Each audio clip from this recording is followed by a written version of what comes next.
আপনারা তো শুধু আমারে দোষারোপ করেন, যে ভালো করে তাকে ভালোই বলা যায়। যে সেতুমন্ত্রী একটা কথা বলেছেন, সে বলেছে যদি ঈদের টাইমে কেউ ভাড়া বাড়ায় তাহলে তার গাড়ির রোড পারমিট বন্ধ করে দিবে। আমি এর জন্য খুশি হয়েছি। সুন্দর একটা কথা বলেছে সেতুমন্ত্রী।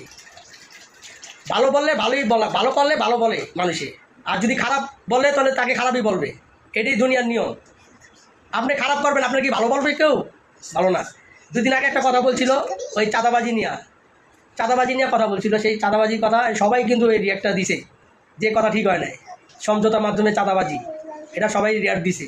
আর এখন আরেকটা কথা বললো ওই যে গাড়ির ব্যাপারে, ভাড়ার ব্যাপারে, যদি ভাড়া বেশি নেয় ঈদের টাইমে তাহলে তার গাড়ির রোড পারমিট বন্ধ করে দিব। তাহলে সেটাও তো একটা ভালো রিয়াক্ট পাইছি, যে এটার কথার মতন কথা বলছে এখন সেতুমন্ত্রী বা সড়কমন্ত্রী। ভালো লাগলে ভিডিওটা শেয়ার করে দিবেন। খারাপকে খারাপই বলবেন, ভালোকে ভালোই বলবেন, এটাই নিয়ম। ভালো থাকবেন।